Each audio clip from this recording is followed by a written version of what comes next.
That's how you get track of it. There's so many horrific accusations, though, involving young singers, like children. Yeah, it's disgusting. It's insane. He makes R. Kelly look like a decent guy. Yeah.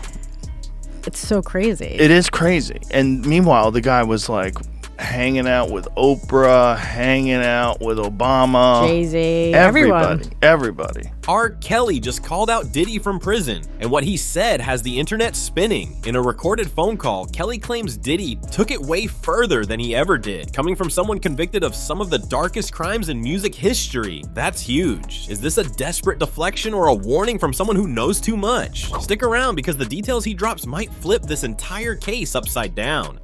Kelly was doing all the sexing himself. Not one person came out and said R. Kelly drugged them and made them have sex with him and stuff like that. I don't think so. I don't think none of that came out in Kelly. R. Kelly's case. Bill Cosby, allegedly, he did all the work by himself. He didn't have no group of people that he was videotaping doing sex acts. They different. Epstein, though he was doing the trafficking in the whole 9 yards of young girls for sex like that, he did it on a private island. And it may have some similarities to Diddy.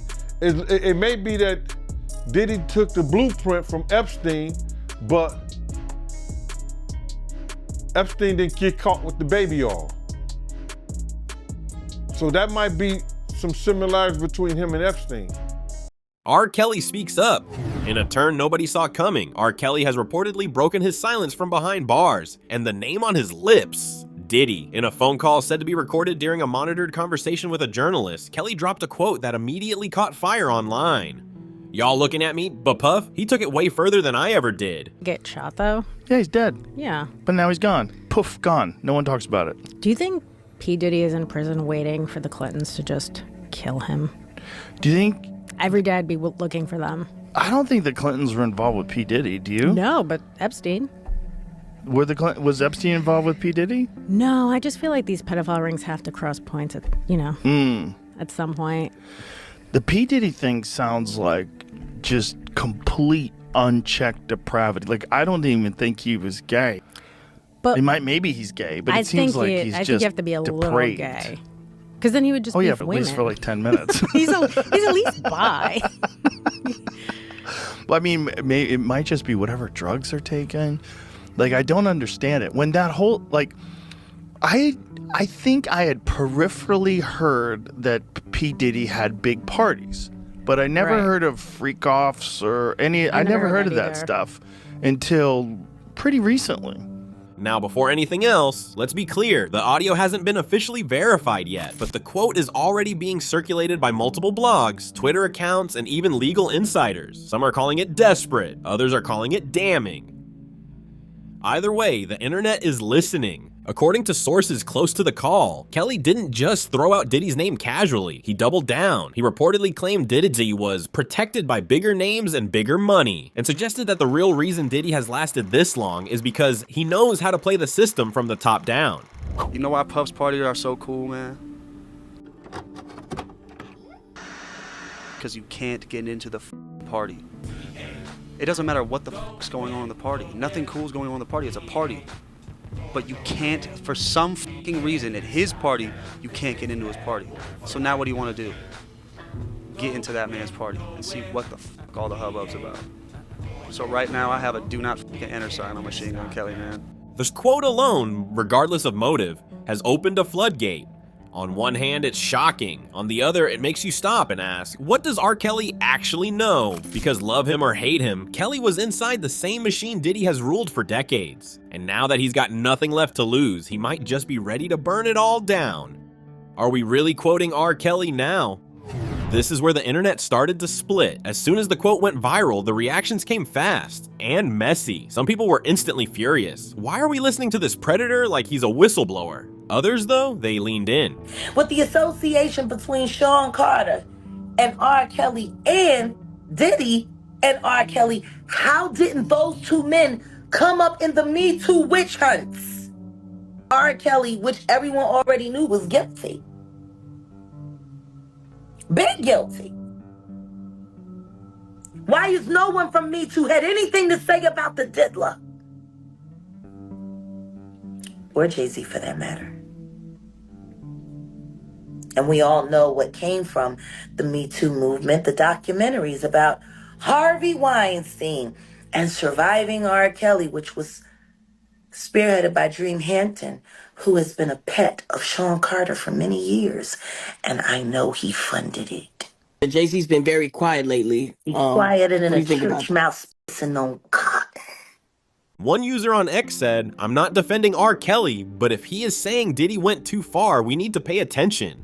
Because the reality is, R. Kelly is still a name tied to the deepest and darkest corners of the music industry. He's not someone fans trust, but that doesn't mean what he says can't carry pieces of the truth, especially when it lines up with things that are already being investigated. This whole situation has triggered a bigger, more uncomfortable conversation. Who gets protected in this industry, and who gets thrown away? Because if what Kelly is saying is true, then Diddy wasn't just worse, he was protected longer. A music blogger put it like this: Kelly got burned because his secrets were sloppy. Diddy's secrets are funded. My news feed is dominated by it. Fox News, CNN, everyone. There's raids at Diddy's house. I guess Diddy just kept people at his houses. I think it's over. You think it's over? I think it's over for him as like a figure in entertainment. But do you think it's over as him as far as jail? like he gets a cell right next to R. Kelly? I don't think so. I don't think Really? he gets locked He up. skates. I think he skates. Or he goes to Really? like Bali. So now, even though the source is tainted, the conversation is happening, loud, online, everywhere, and it's forcing people to ask a new question. What if the monsters we caught are finally pointing to the monsters we didn't? They're disturbing parallels. The comparisons between R. Kelly and Diddy aren't just internet drama. When you line up the details, they look uncomfortably similar. It was never like in the zeitgeist. It was never. It's just weird too because he always had the white parties where you have to wear all white, and I just feel like that's the worst color for body fluid. Ew. Yeah, right. Just shit. Maybe that's how he blood. kept track of who he fucked. He's like, that person's already gotten it. That person's already covered in disgusting stuff. That's how he kept track of it. There's so many horrific accusations so involving young singers, young like children. Yeah, it's disgusting. It's insane. He makes R. Kelly look like a decent guy. Yeah. It's so crazy. It is crazy. And meanwhile, the guy was like hanging out with Oprah, hanging out with Obama. Jay-Z, Everybody. I'm sure the Clintons were there at some point. Maybe Bill. Bill is so nice. I went one time. Was he? He's so nice. Like when I met So them, charming. he is, and he's actually still kind of good looking. Like even for an like him? older dude. Yeah? Yeah, why not? He's still so good looking, and she's just so miserable. Both came up in the 1990s, both built their own mini empires, and both surrounded themselves with young, impressionable talent. The power was all theirs, the control, all theirs, and the silence, bought and enforced. Kelly allegedly used fear, manipulation, and NDAs to silence victims. Diddy is now being accused of similar tactics, from hush money to locked phones, to rooms full of people afraid to say anything. In the leaked call, Kelly reportedly said, "They called me a monster, but Puff's world was bigger, more private, more protected." He then hinted that Diddy operated across countries, with teams of people handling logistics, image control, and press spin. This is the part that really hits. Kelly is saying Diddy's abuse wasn't just personal, it was industrial, a whole system built to hide things in plain sight. One former insider even chimed in anonymously telling a podcaster R. Kelly had a house, Diddy had a network. It's hard to know what to do with that kind of information, because while Kelly's crimes are documented and condemned, Diddy still sit in the murky space between allegation and exposure. If he doesn't give the prosecutor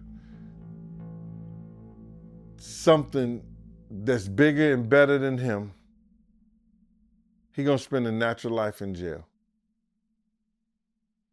If he does,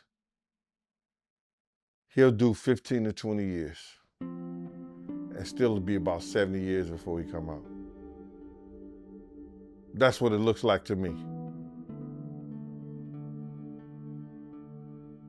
See, that's if the prosecutor and them want the information that Diddy has. If they want the information that he has, they're gonna offer him still 15 to 20 years. He's gonna look at them like they crazy. But he's gonna take it because he knows he only has to do about 85% of that 15 to 20 years. With good time, good behavior and stuff like that, he'll be at somebody's halfway house within 12 years. So now, if he doesn't give them what they want, with all the other stuff that they haven't brought against him, because I think they said they was going to supersede some other charges or something like that. But if one accused predator is now accusing another, and doing it from prison, maybe we need to stop focusing on who's talking and start focusing on what they're actually saying. What did Kelly really mean by way further? That's the line that has everyone spinning. He took it way further than I ever did. But what did R. Kelly actually mean by that? According to people who claim to have heard the full call, he didn't just mean abuse, he meant scale. Sources say Kelly brought up private islands, offshore accounts, even diplomatic ties. He claimed Diddy had handlers, diplomats, and billionaires covering his back. The implication, Kelly got sloppy. Diddy stayed protected because he had power at every level, legal, financial, and political.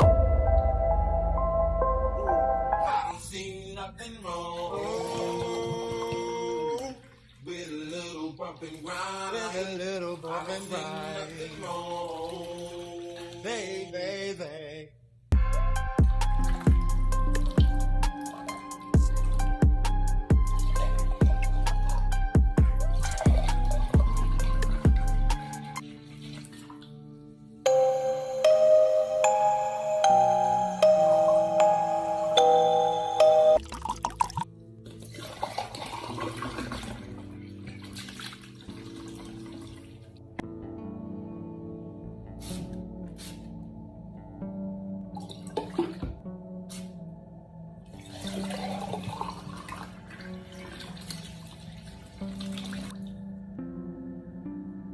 One line that's been quoted from the alleged call, "My downfall was in the open. His was behind velvet ropes." He also reportedly said that Diddy's clean image was bought and paid for by corporate budgets, through partnerships, PR firms, and charity optics. They made him look like the mogul with a heart, Kelly said. Meanwhile, he had a heart made of contracts and silence. If this sounds like projection, that's because it might be.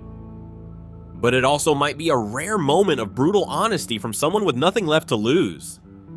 And in an industry where image is everything, the idea that Diddy perfected the art of hiding is a claim that hits deep, especially when it lines up with what whistleblowers, former employees, and even lawsuits have hinted at for years. Puff probably giving up a little bit, you know what I'm saying? He probably ended up giving up some shit to get free, you know? If I was him, I ain't no snitch, but he in a different, me, I believe if you do your shit, do your time. But he's in a different position of life, you know what I'm saying? He has information. Information is power. And that's probably why he was a CIA. Everybody was saying he was a CIA because they information gatherers. So if you're working for the CIA, I mean, if you gather information like that, I'm pretty sure you was approached by the CIA of high level prospects in your house like that, people like that in your house, dealing with people like that. Yeah, I'm pretty sure he was approached by the CIA, and them tapes is probably for the CIA. Those tapes is probably for the CIA, not for Puffy. I believe it's bigger than him. It's definitely bigger than him, because he was running the operation. So you believe Diddy should take the stand? I think that's the route Diddy gonna go, because Diddy noticing right now. Still, experts are warning people to be careful about how much weight we give this. Which brings us to what the professionals are saying about Kelly's sudden truth-telling from prison. Is this just projection? With a bombshell quote like that, it's no surprise prison psychologists are weighing in. And the consensus? This could be projection, but that doesn't mean it's useless. One federal prison psychologist told Rolling Stone, "It's common for high-profile inmates to redirect blame once public focus shifts away from them. It's a survival tactic." Well, it's now day 2 of jury selection in the Sean Diddy Combs sex trafficking trial. More prospective jurors are expected to be questioned today. The music producer is accused of racketeering, conspiracy charges, sex trafficking, and transporting prostitutes across state lines.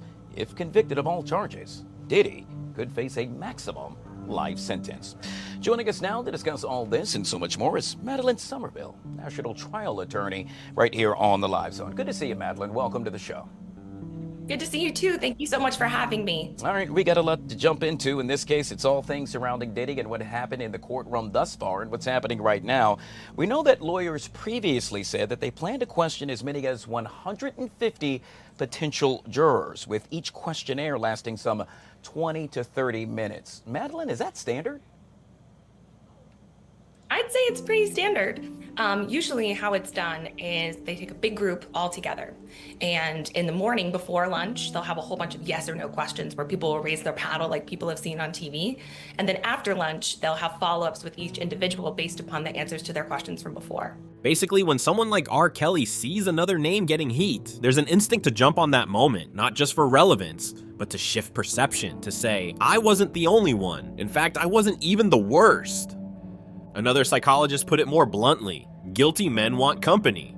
But even if Kelly's motive is self-serving, professionals agree that some pieces of truth can still come through, especially if he's talking about infrastructure, like shared security firms, mutual associates, or similar party setups. We turn now to a major case that has dominated the headlines for months now. Jury selection in the trial of Sean Diddy Combs begins tomorrow, and I did want to give you just a little bit of a background on this, as the trial will start tomorrow, beginning with jury selection at a federal courthouse in Manhattan. Testimony will likely start the following week. The three-time Grammy winner was indicted last September and has been since held in a federal jail in Brooklyn after judges ruled that he would be a threat to intimidate witnesses and victims if released. The 17-page indictment against Combs accuses him of using employees of his business endeavors, including record labels, a recording studio, an apparel line, an alcoholic spirits company, a marketing agency, a media company, and television network to facilitate his crimes through acts that included kidnapping, arson, and bribery. If convicted on all charges, which include racketeering, conspiracy, sex trafficking, and transporting people across state lines to engage in prostitution, Combs faces a possible sentence. A legal analyst pointed out, projection or not, the patterns he's referencing match what victims and insiders have already been saying about Diddy. That makes it worth listening to, cautiously.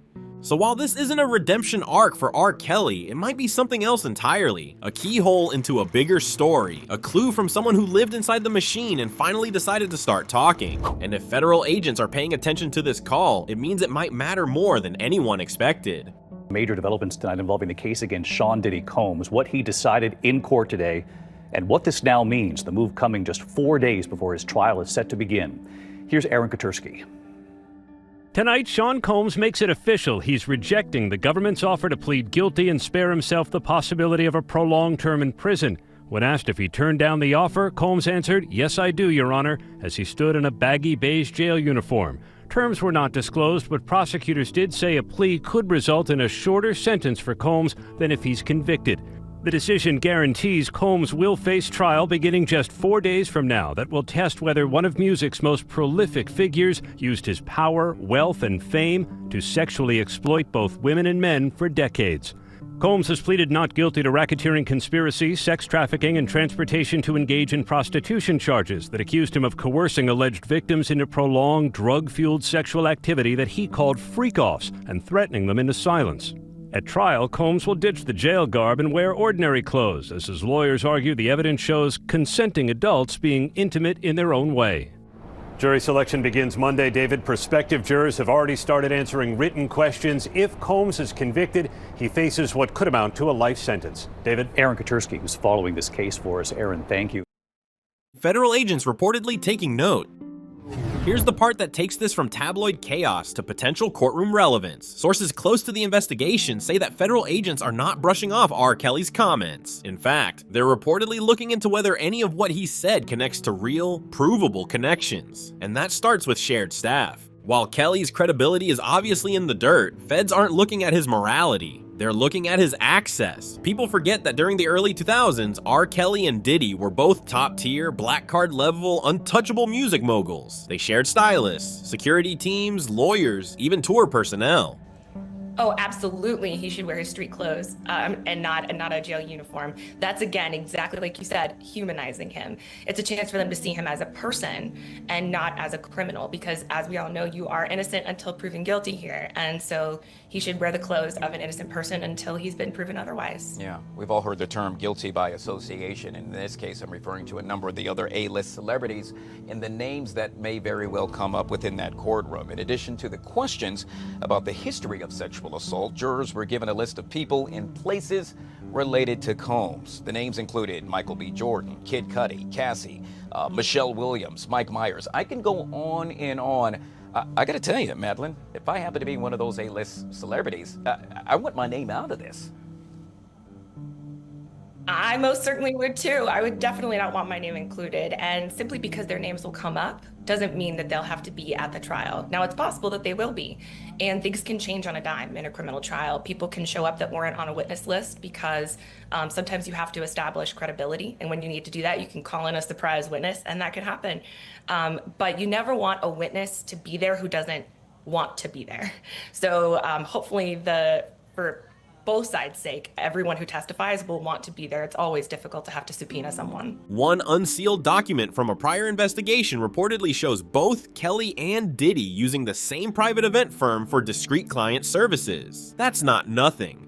Even more interesting is that a whistleblower, someone reportedly tied to Kelly's former management team, has allegedly been cooperating with investigators for over a year. That person is said to have told the feds, if you really want to see the full scope, look at who they both hired. Look at who protected them. Judges denied Sean Diddy Combs' request to delay his trial. Combs was back in court for a pre-trial hearing today that lasted just about 2 hours.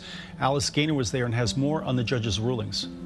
Sean Diddy Combs entered the courtroom in tan prison clothing and hugged an attorney. His mother and one of his sons were there, as well as a man wearing a Free Puff shirt. The judge denied the defense's motion to delay the trial by 2 months. The defense also wanted what the judge called an entire universe of documents related to one of the alleged victims who used to work for Combs. At a hearing Monday, the defense accused prosecutors of cherry-picking emails and chats related to this person, and the defense wanted all of their emails. The government said it didn't have access to all of this person's work emails, likely 200,000 of them. The judge denied the defense's request and told them they needed to point to specific items they believed weren't turned over. The judge also ruled one of the alleged victims will have to turn over drafts of their memoir, but they won't have to turn over financial documents the defense also requested. 3 alleged victims will testify using pseudonyms, but their identities will be known to the parties and the jury. And outtakes from 2 specific interviews in the documentary The Fall of Diddy are admissible. An attorney for Warner Brothers was in court and said they'd hand them over end of next week. The next court date in the case is scheduled for next Friday. Outside of the federal courthouse in Lower Manhattan, Alice Gaynor, CBS News, New York.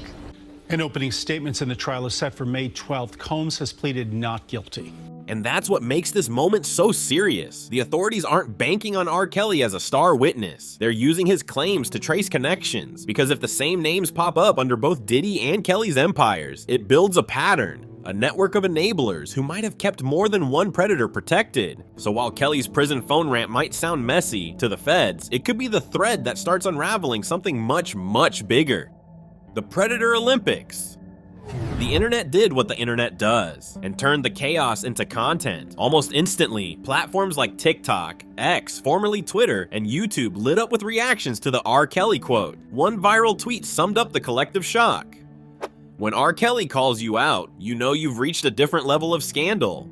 People started stitching old interviews of both men, pointing out how similar their mannerisms, excuses, and public deflections were. Creators compared timelines, celebrity guest lists, and interview clips where both used almost identical phrases like, they're just trying to bring down successful black men. One TikTok creator called it the darkest versus battle we never asked for. But beyond the jokes, there was something more chilling bubbling under the surface, a collective realization that this is how deep it goes, that even as one predator falls, another is exposed, and instead of protecting each other, they're now throwing each other under the bus. A Reddit thread went viral with a now famous comment, "This isn't Diddy versus Kelly, this is the Predator Olympics, and the gold medal is about to be court time." It's messy, it's dark, and it's fascinating. Because the public isn't just reacting, they're connecting dots. They're doing the digging. And in this new age of digital evidence, nothing stays buried for long. But now people are wondering, is this just the beginning of more twisted reveals? Is this the start of a new wave of accusations? It might sound wild, but experts are warning that Kelly's call could spark more than gossip. It could start a chain reaction, because if there's one thing history has shown us, it's that when one disgraced figure starts naming names, others follow. That's exactly what happened during the Weinstein fallout. After the first handful of women came forward, executives, assistants, and former fixers started flipping. Not out of morality, but out of self-preservation. Nobody wants to be the last one holding the secret. Now that Kelly has broken the unspoken industry code by naming Diddy directly, insiders are bracing for the next wave. If he truly does have names, documents, or audio recordings, even partial ones, the feds could use that as leverage for further cooperation. One legal expert told Deadline, if Kelly offers anything useful to shorten his sentence, he could take down people whose names haven't even come up yet. And it's not just about the stars, it's the staffers, the drivers, the assistants who ran errands, the party planners, the lawyers who prepped NDAs. These are the people who really know what happened, and some of them, they're tired of carrying the weight. A source close to one high-profile attorney said, this could be the crack in the dam. All it takes is one more big name to flip, and the rest will run to save themselves. That's what the industry fears. Not just more victims coming forward, but insiders turning on each other. And if that happens, we might finally get answers that have been buried for decades. Can the guilty still tell the truth? This is the question nobody really wants to face, but it's the one we're stuck with. What happens when a known predator, a convicted abuser, starts calling out another alleged predator? Does that make it less true? Or is it finally the kind of truth only someone inside the darkness can actually tell? It's uncomfortable, it's messy, but it's real. R. Kelly is not a hero, he's not a martyr, but in this strange twist of timing and desperation, he may have just confirmed something that victims and insiders have whispered about for years. That Diddy's world wasn't just dangerous, it was protected. His comment, he took it way further than me, isn't just a flex, it's a challenge, a pushback against the idea that Diddy's just now being caught, that maybe, just maybe, we let some people get away with everything for too long because their suits were cleaner, their checks were bigger, and their PR teams more powerful. And now that the monsters are naming each other, the entire machine feels unstable, because once they stop protecting the system, once the accused start pointing inward, it stops being conspiracy, it becomes confession. So here's the final question that matters most. Can the truth still be the truth, even when it comes from someone who's guilty too? If R. Kelly's claims hold even a shred of truth, this could be just the beginning. Thanks for watching and keeping your eyes open with me. Hit like, drop a comment with your thoughts, and make sure to subscribe, because this story's far from over and more names could be coming soon.